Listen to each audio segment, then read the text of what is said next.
kesemestaan bahasa atau linguistic universals. Meskipun setiap wilayah memiliki bahasanya masing-masing dan dapat dipastikan bahwa bahasa tersebut berbeda antara satu dengan yang lain, tetapi bahasa-bahasa tersebut memiliki sifat universal, yang mana bahasa satu dengan bahasa yang lain memiliki sifat tersebut. Salah satu bukti dari kesemestaan bahasa itu adalah dapat kita lihat dari seorang anak yang ketika dihadapkan pada suatu bahasa, anak tersebut pasti akan menguasai bahasa itu. Mengapa bisa demikian? Karena anak sudah memiliki sifat keuniversalan bahasa itu, sehingga apapun jenis bahasa yang disodorkan atau diberikan kepada seorang anak, maka anak tersebut akan dengan mudah menguasai bahasa tersebut. Lantas juga pertanyaannya, seberapa jauhkah suatu universal bahasa itu? Salah satu tokoh pelopor kesemestaan bahasa adalah Greenberg. Greenberg pada tahun 1963 meneliti banyak bahasa, dan dari bahasa-bahasa itu dia sarikan menjadi fitur-fitur mana yang terdapat pada semua bahasa, lalu juga fitur-fitur mana yang terdapat pada kebanyakan bahasa, dan mana pula fitur-fitur yang hanya dimiliki pada beberapa bahasa. Dengan demikian dapat dikatakan bahwa sebenarnya konsep kesemestaan bahasa atau keuniversalan bahasa itu bukanlah sesuatu yang mutlak, melainkan sesuatu yang bersifat relatif.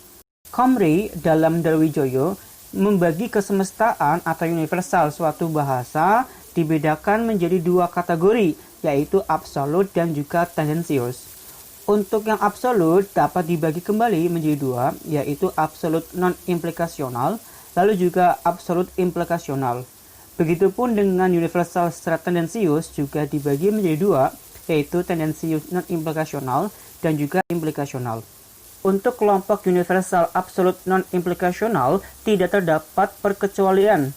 Maksudnya adalah bahwa setiap bahasa itu pasti memiliki sifat tersebut. Contohnya adalah semua bahasa memiliki bunyi vokal A, I, dan U. Pada kelompok absolut yang implikasional adalah ada suatu implikasi ketika sesuatu itu terjadi. Sebagai contoh, apabila bahasa mempunyai X, maka bahasa itu pasti mempunyai Y sebagai sebuah implikasi dari keberadaan X. Misalnya, bila suatu bahasa mempunyai konsonan hambat velar yaitu OK, maka bahasa itu pasti mempunyai konsonan hambat bilabial yaitu EB. Bila suatu bahasa mempunyai bentuk refleks persona pertama dan kedua, yaitu dalam bahasa Inggris misal myself dan yourself, maka bahasa tadi pasti juga mempunyai refleks persona ketiga atau himself sebagai sebuah implikasi keberadaan dari persona pertama dan kedua. Lalu pada kelompok yang tendensius, terutama untuk yang non-implikasional, terdapat kecenderungan besar untuk bahasa memiliki sesuatu tertentu. Maksudnya adalah hampir semua bahasa memiliki konsonan nasal. Pada kelompok universal tendensius yang implikasional, dikatakan bahwa bila suatu bahasa memiliki X, maka kemungkinan besarnya adalah bahwa bahasa itu juga memiliki Y. Nah, sebagai contoh adalah apabila suatu bahasa memiliki urutan S, O, V, atau subjek, objek, dan verba, maka mungkin sekali bahasa itu memiliki urutan posesif-posisi. Meskipun begitu, pendapat Comrie terhadap konsep universal itu berbeda dengan konsep universal yang diajukan oleh Chomsky. Chomsky tidak banyak memakai bahasa untuk konsep universalnya. Dasar pandangan Chomsky adalah bila suatu entitas mengandung unsur-unsur hakiki tertentu, maka unsur-unsur itu pasti ada pada entitas itu dimanapun juga. Sebagai contoh mudahnya adalah bila paruh merupakan bagian hakiki dari seekor ayam, ayam dimanapun juga pasti memiliki paruh itu. Kita tidak perlu harus menyelidiki terhadap 1000 ayam untuk memastikan bahwa paruh itu dimiliki oleh ayam. Dengan alasan seperti itu, Chomsky hanya membedakan dua macam universal, yaitu universal substantif dan universal formal. Universal substantif berupa unsur atau elemen yang membentuk bahasa. Jadi, nomina, verba, dan adjektiva misalnya adalah contoh ya dari universal substantif ini. Dimanapun juga, bahasa apapun juga pasti mempunyai apa yang disebut dengan nomina, verba, dan juga adjektiva. Itu adalah universal secara substantif atau secara utama ya. Itu. Lalu universal formal adalah berkaitan dengan cara bagaimana universal substantif itu diatur. Jadi semacam pengatur atau formula di dalam menyusun atau mengatur universal substantif itu.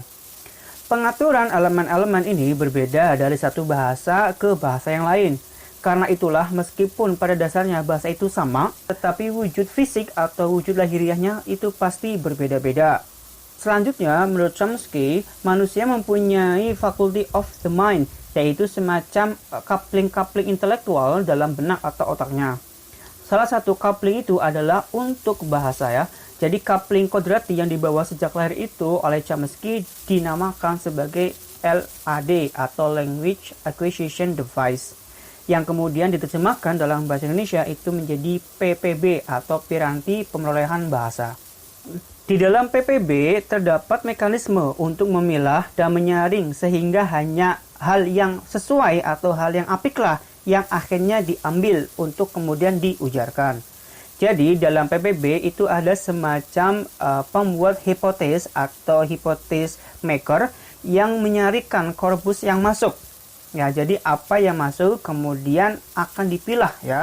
PPB juga mempunyai mekanisme lain yang menilai dari sekian aturan yang ada, mana yang paling baik, artinya mana yang paling efisien dan paling ekonomis.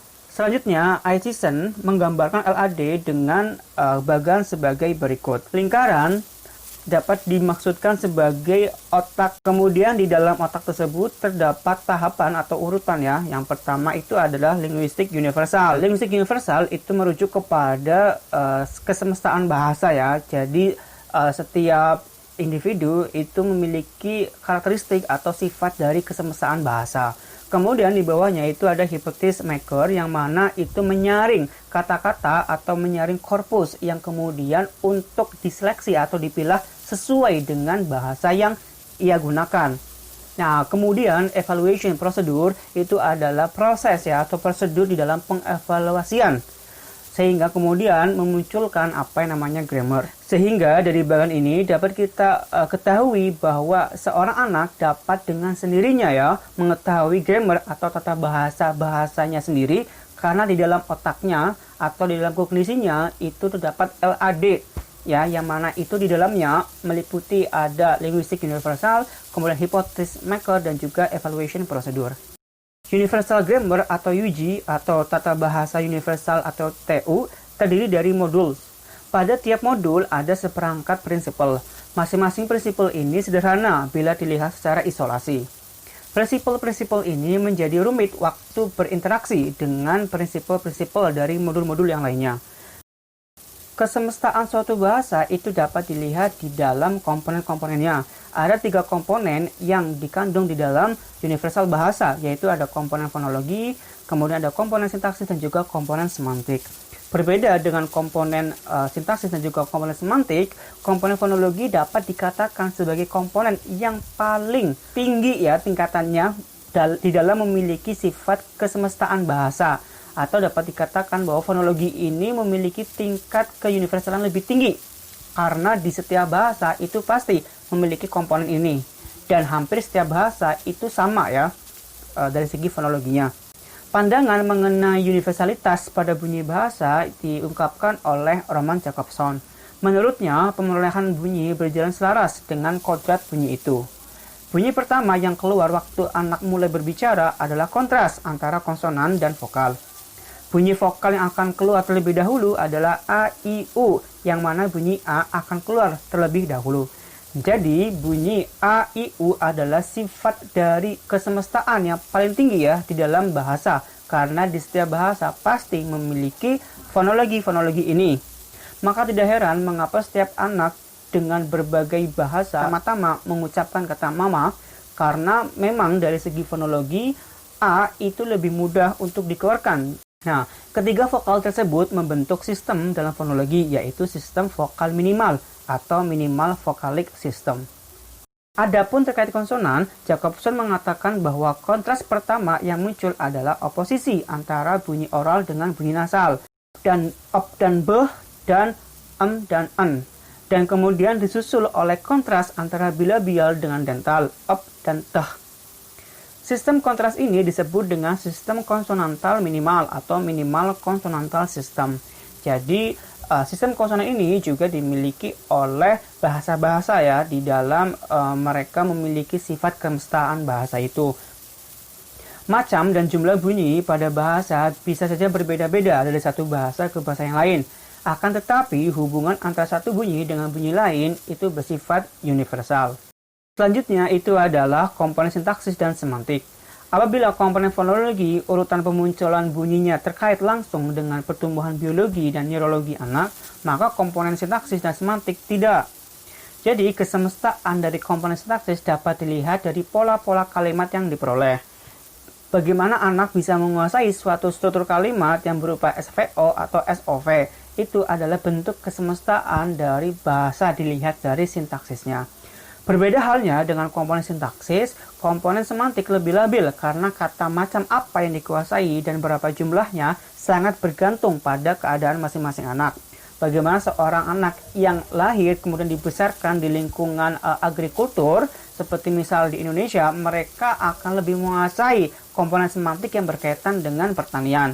Berbeda pula dengan seorang anak yang lahir dan besar di lingkungan nelayan. Mereka akan lebih menguasai kata-kata yang memiliki semantik yang berhubungan dengan kelautan dan juga kemaritiman.